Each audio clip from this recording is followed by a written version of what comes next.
Assalamualaikum warahmatullahi wabarakatuh.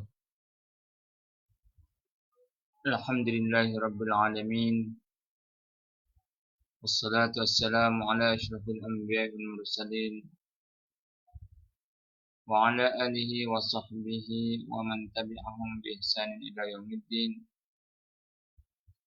Asyhadu an la ilaha illallah wahdahu la syarika lah wa asyhadu anna Muhammadan abduhu wa rasuluh.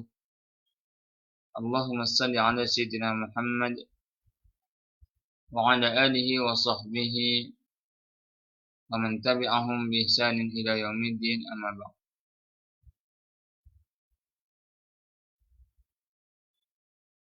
Sidang hadirin hadirat yang dirahmati Allah sekalian, para pendengar yang mendengar kuliah ringkas saya pada malam ini. InsyaAllah kita akan sambung lagi di kesempatan masa yang ada ini, membincangkan berkenaan tentang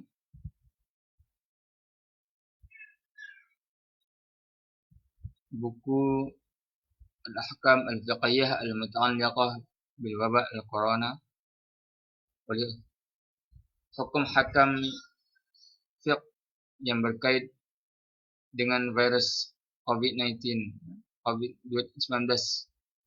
yang sedang merebak di negara kita sekarang ini. Dan apakah hukum hakam fiqhnya? Apakah fiqhnya? InsyaAllah kita sambung lagi pada poin yang seterusnya, daripada poin yang kelima. Bagi siapa yang tidak sempat ataupun tidak mendengar lagi poin-poin yang sebelum ini, boleh rujuk, boleh tengok kepada video saya yang sebelum-sebelum ini, yang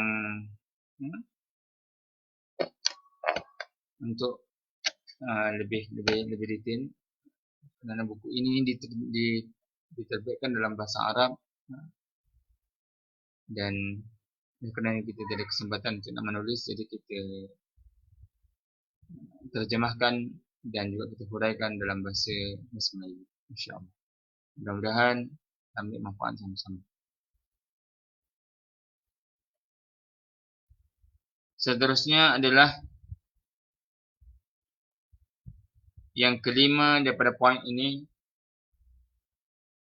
Kata muslim alal muslim ayyumin, adalah beriman biqada'illah, dengan qada Allah, takdir Allah, ketentuan Allah, wa qadarihi, dan juga takdirnya, ma husn tawakkul ala Allah Ta'ala, bersama dalam masa yang sama hendaklah kita sangka baik bertawakal kepada Allah Subhanahu wa Ta'ala, dan kita bertawakal dalam keadaan tawakal yang baik kepada Allah Subhanahu wa Ta'ala, seperti mana firman Allah Subhanahu wa Ta'ala, ma asabaka,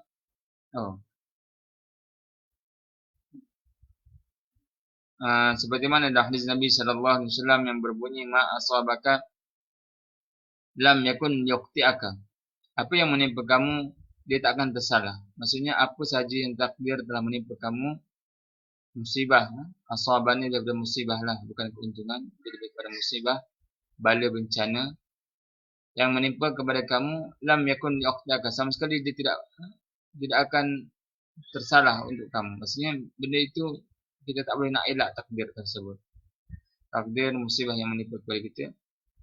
Wa ma akhta'aka lam yakun yusibaka, maksudnya apa yang tidak menimpa kepada kamu maka tak akan terkena pada kamu. Maksudnya walaupun macam mana orang nak kenakan kepada kamu, tapi kalau dalam takdir tidak tertulis benda itu, kesalahan itu, benda tersebut, musibah tersebut tidak akan terkena kepada kamu, lam yakun, maka sama sekali dia tidak akan boleh menimpa kepada kamu. Ini dari sudut keimanan kita, cek keimanan kita kepada takdir, kepada qada dan qadar, seperti mana kita Dan rukun iman yang keenam yaitu beriman yang qada dan qadar. Termasuk qada dan qadar inilah dia. Kita beriman yang takdir baik dan buruk yang datang dari Allah Subhanahu wa taala. Seperti mana juga dalam firman Allah Subhanahu wa taala, "Inna kulla syai'in khalaqnahu biqadar." Dalam surah Al-Qamar ayat 49, "Inna kulla syai'in," sungguhnya kami, kulla syai'in atas segala sesuatu, khalaqnahu kami ciptakan ia biqadar, dengan ada dia punya kiraan dia, dengan ada dia punya takdir dia. Maksudnya Allah Taala dah takdirkan, maksudnya dah sejak azali lagi keadaan kita macam mana. Dari sudut takdir musibah, kalau kita akan terkena, maka kita kena redha dengan takdir yang kita dapat. Kalau muslim, maka wajiblah bagi kita, bagi seorang muslim, ayusallim, yaitu kita merasa sejahtera, merasa tenang, merasa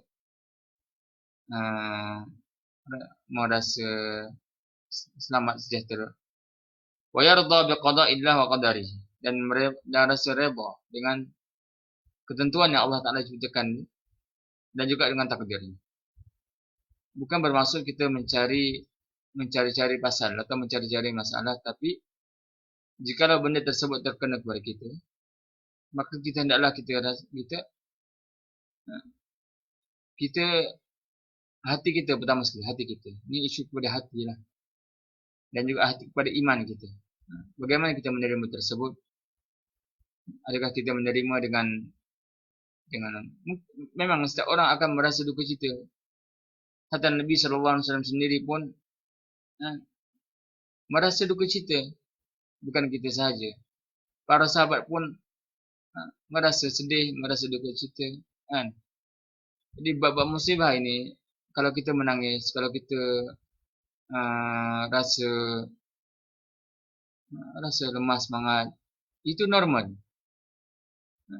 Maksudnya ketika mana benda tersebut datang, kita merasa macam, ya Allah, beratnya ujian ini, kan? Contoh misalnya, maka ini satu benda yang normal. Sebab Nabi SAW sendiri pun pernah menangis ketika kematian anaknya Qasim.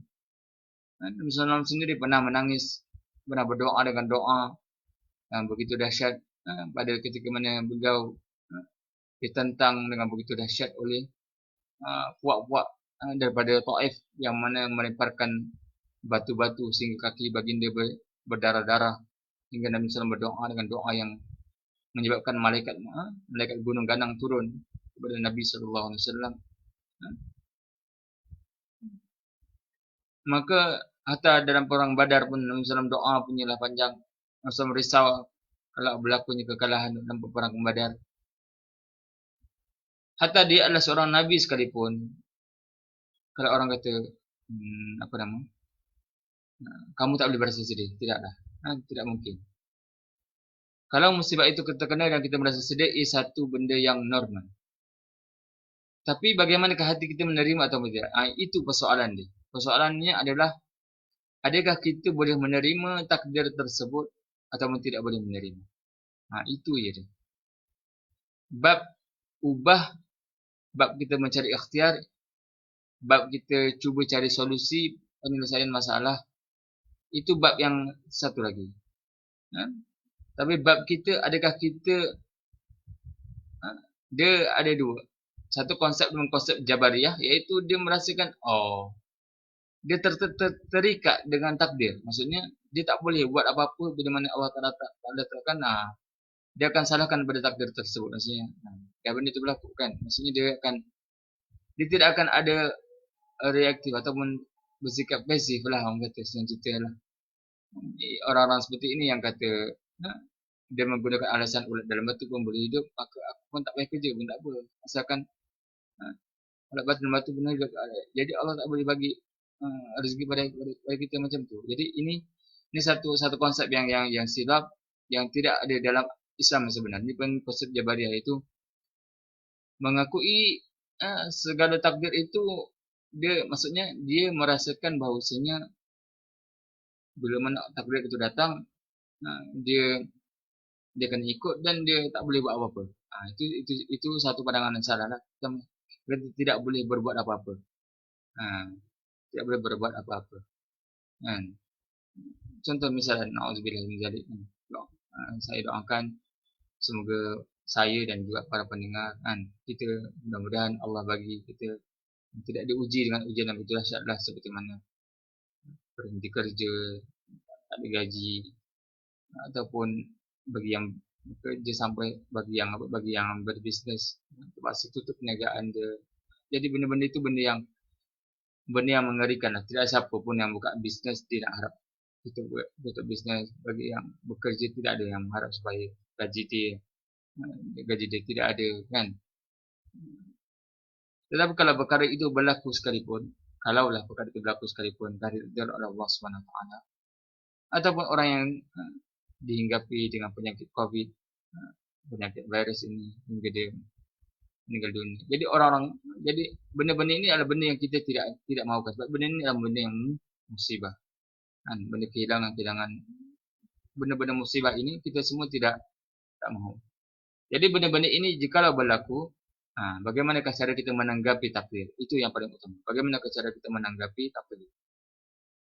Kalau kita tidak masih lagi deny dengan takdir tersebut, tak mungkin.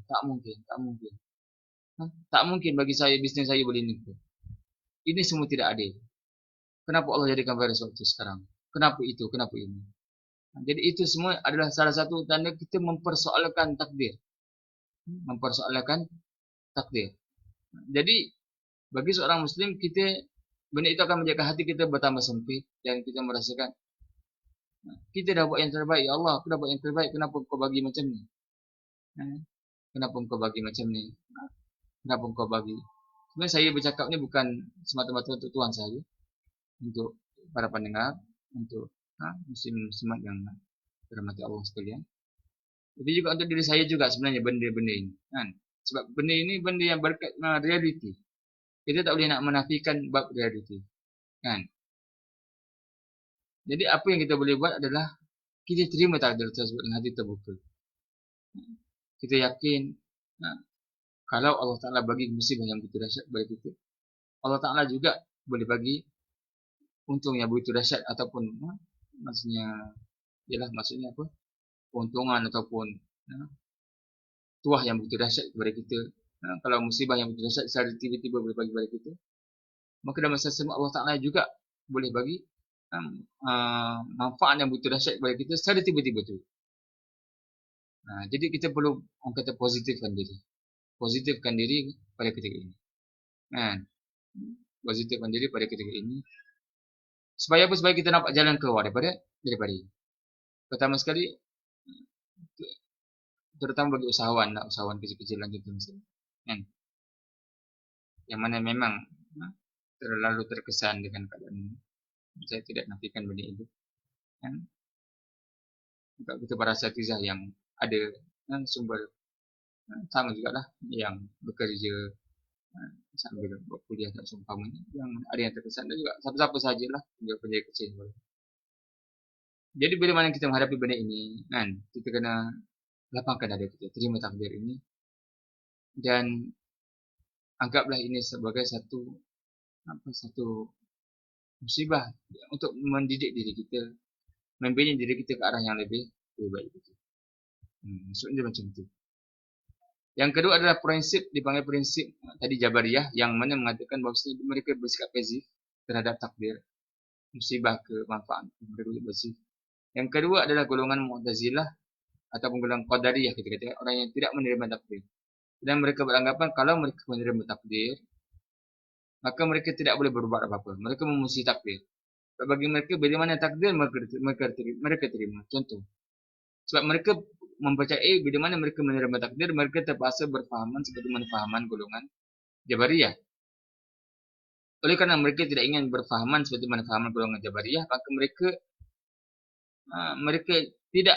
memusuhi kepada beriman dengan takdir. Kerana bagi mereka, bila mana beriman dengan takdir akan memusnahkan segala ikhtiar, segala kreativiti, segala solusi, segala orang kata sikap positif dan seumpama ini akan dimusnahkan. Sebab kefahaman mereka adalah mereka berpandangan takdir merencatkan atau takdir menghalang mereka daripada mereka nak bergerak lebih maju ke hadapan. Sebenarnya ini satu fahaman yang silap. Satu fahaman yang silap. Dan kita tidak boleh berfahaman seperti golongan Qadariyah ini, yaitu menafikan takdir. Sebab apa? Sebab takdir ini tadi telah tertulis dan wajib untuk kita beriman dengan takdir itu sendiri. Bahkan kalau kita menafikan takdir, kita tidak akan ada jalan keluar. Kerana apa? Kerana kita merasakan apa yang kita buat betul. Apa keputusan yang kita buat semuanya betul.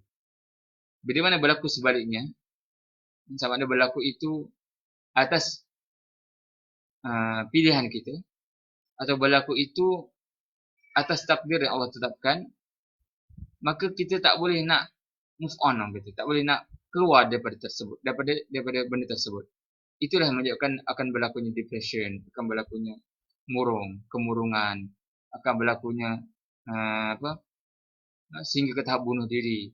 Sebab itu kalau kita tengok majoriti orang-orang kafir, mereka mengambil jalan terakhir adalah bunuh diri.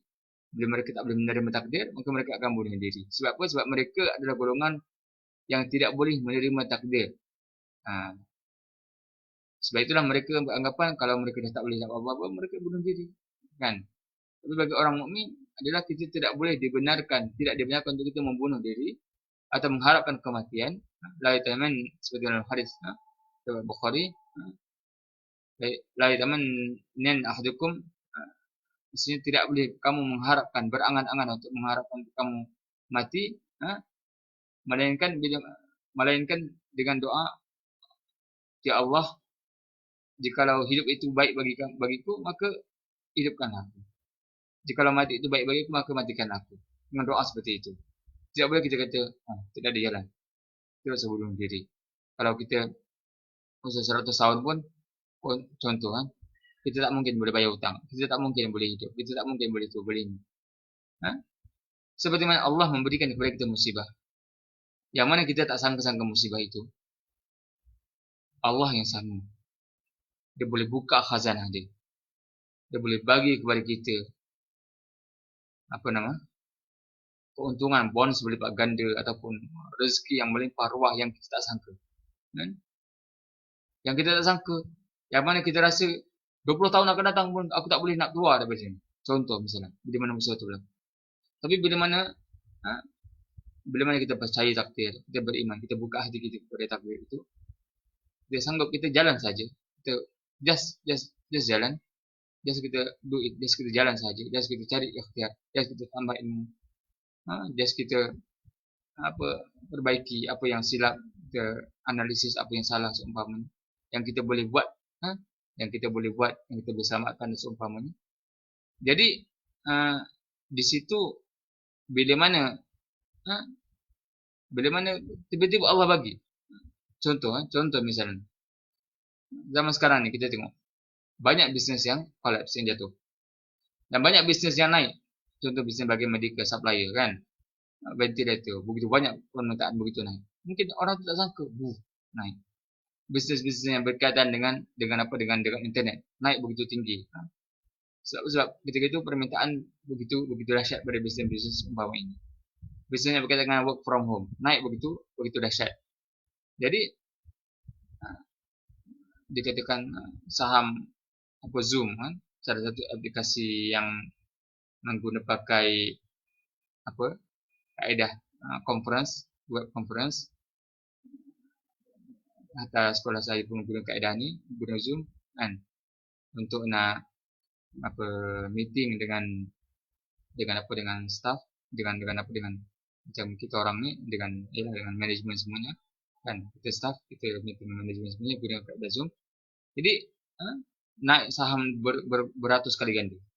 Jadi macam Foodpanda mungkin naik saham. Jadi tidak mesti, maksudnya benda itu tidak disangka. Benda itu tidak disangka.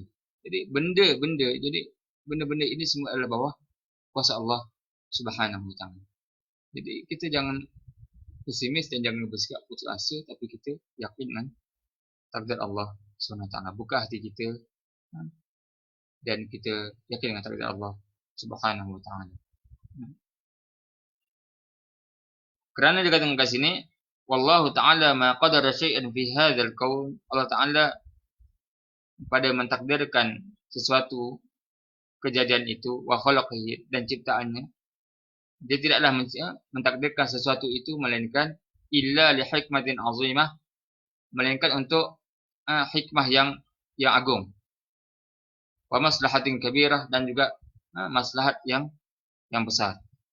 Wa qad qala an-nabiy sallallahu alaihi wasallam fi hadits Suhaib, seperti mana hadis Nabi sallallahu alaihi wasallam dalam hadis Suhaib yang menyatakan bahwasanya ajaban di amril mukmin, sangat beruntunglah bagi urusan seorang mukmin, in amarahu kulluhu lahu khair, semuanya untuknya ada kebaikan.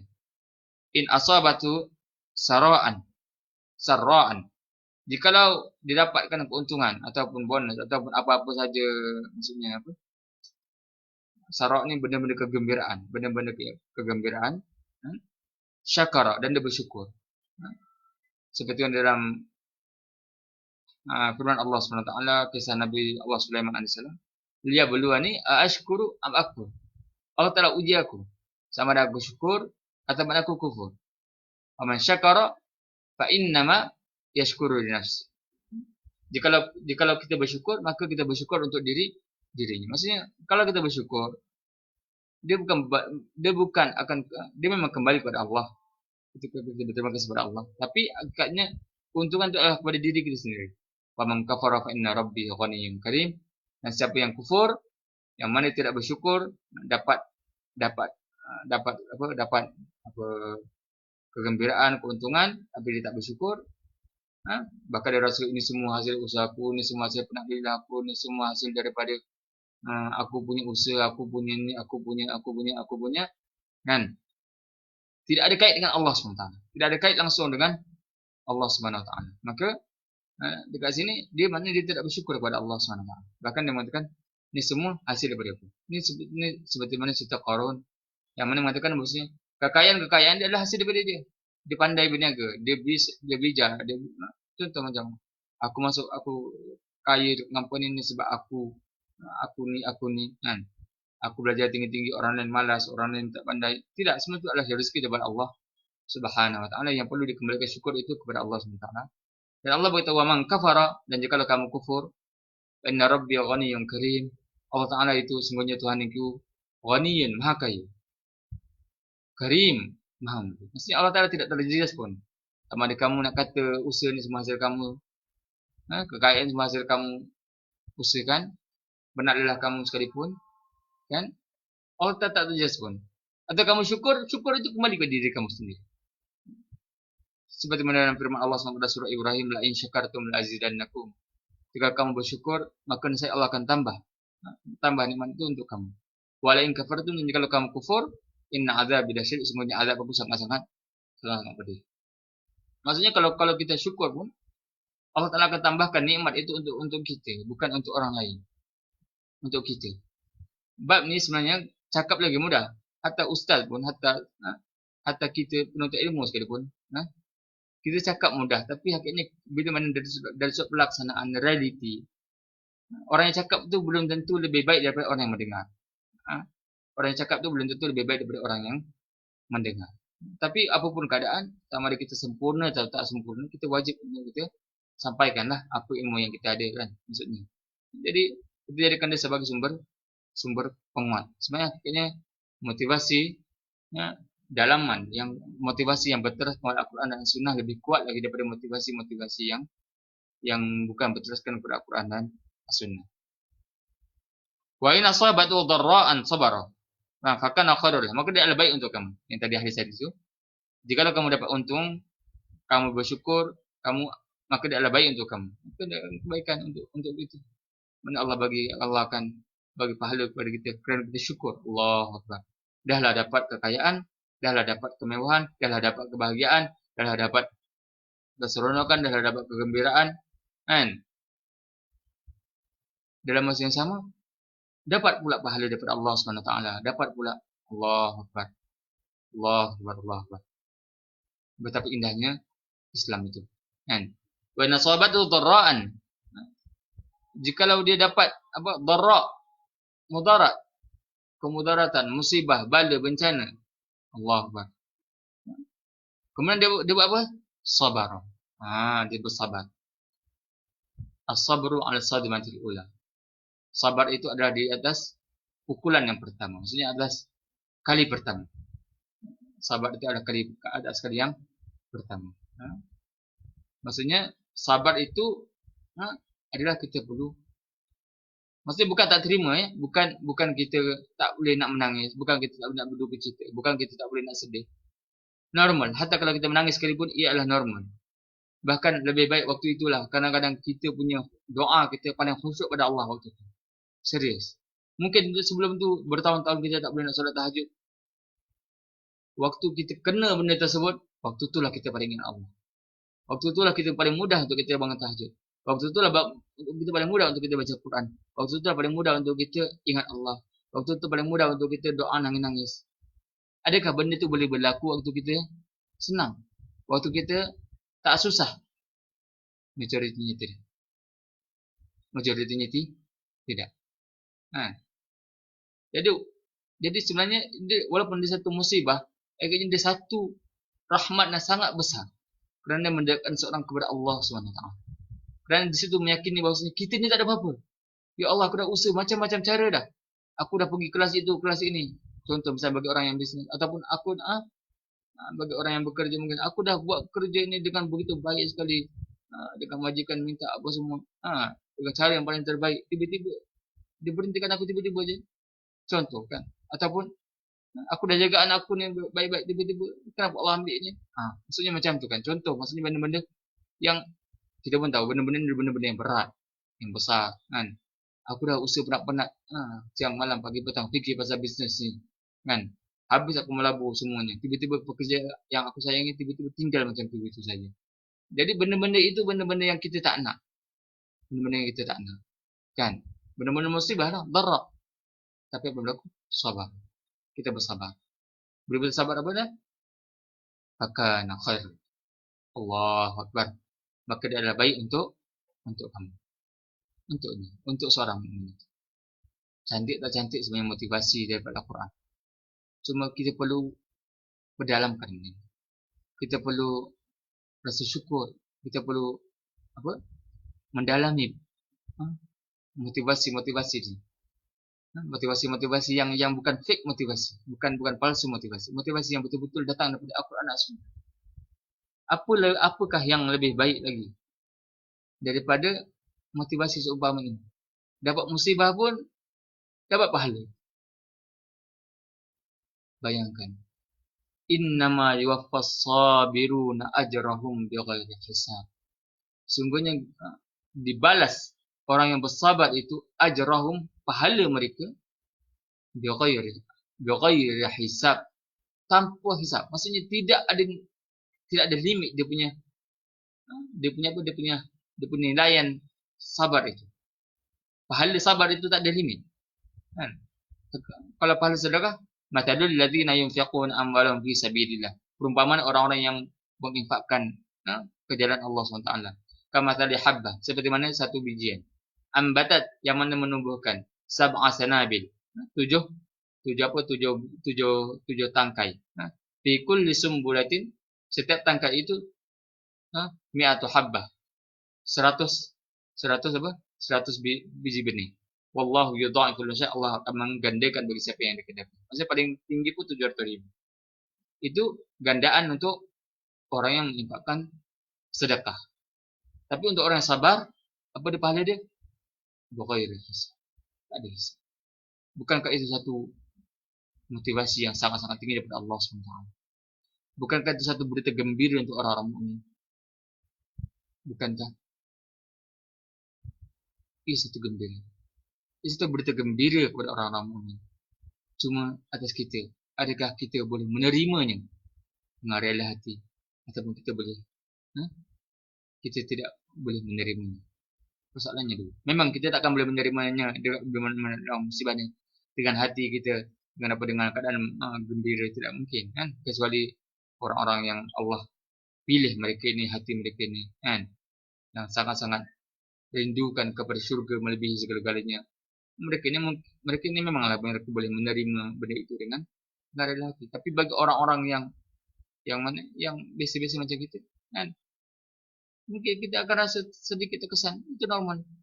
Tapi akhirnya kita akan terima. Dan akhirnya kita akan nampak bagaimana Allah Ta'ala pun susun atur perjalanan itu sendiri. Kan? Maksudnya Allah Ta'ala bagi itu sendiri. Bagi musibah-musibah ini. Kan? Benda-benda yang kita tak nak ini. Kadang-kadang ia lebih baik untuk kita. Kan? Mungkin dia akan, kalau sakit itu menguatkan antibody. Begitu juga musibah itu menguatkan kita punya ketahanan mental kita, physical kita. Nah, akhirnya benda-benda ini boleh mengurangkan perasaan-perasaan. Contoh macam sekarang ni banyak orang kata berlakunya depression, kemurungan, dan kemungkinan besar dengan adanya sekarang ni keadaan jangkaan Great Depression, Great Recession, kemerosotan ekonomi yang sangat-sangat tinggi sehingga setiap negara menyuntik dana kepada rakyat, kepada company, kepada syarikat, dan kita kena rasa syukurlah. Kerajaan bagi berapa pun, itu kerajaan yang mampu bagi, kan? Kita pun rasa syukurlah, kan? Mampu tak mampu, kita tak boleh terima ataupun tak boleh terima benda itu, kan? Kita kena rasa syukurlah apa yang Allah bagi kita melalui kerajaan. Kerajaan cuba untuk nak minimizekan benda ini. Tapi apapun takdir telah di tangan Allah SWT. Allah Ta'ala mengetahui takdir setiap hambanya. Bukan semua hambanya sama. Dan kita tak berkata orang tu percubaan kali kedua dia boleh berjaya, kita percubaan kali ke-10 boleh tak berjaya. Jadi benda-benda ini adalah semuanya di bawah kuasa Allah Subhanahu Wa Ta'ala. Jadi kita kena terima takdir itu. Okey, dah 30 minit. Jadi saya cukup sekian hari ini untuk kuliah ringkas pada malam ini. Mudah-mudahan ini memberi manfaat. Saya sebenarnya nak buat banyak, tapi cuma setakat ni yang sempat untuk satu hari satu kuliah untuk memberikan info atau maklumat ataupun kongsi apa yang kita tahu kepada para pendengar. Mudah-mudahan ia memberi manfaat kepada kita dan memberi sedikit manfaat kepada saya yang berkata, tuan-tuan yang mendengar, yang baik datang daripada Allah SWT. Yang lama dan kurang itu daripada diri saya sendiri, dan ini datang daripada Allah juga. Tapi Allah adalah Tuhan kita yang mana berlepas diri daripada segala sifat-sifat kekurangan. Kekurangan itu datang daripada makhluk, cuma diizinkan oleh Allah Subhanahu Wa Ta'ala. Itu maksud dia. Dia datang kepada Allah, Allah Ta'ala mengizinkan perkara itu. Tapi tidak boleh kita menisbahkan kekurangan itu kepada Allah Subhanahu Wa Ta'ala. Dan kita akhiri dengan tasbih kafarah. Subhanakallahumma hamdik, asyhadu an la ilaha illa anta, astaghfiruka wa atubu ilaik. Allah.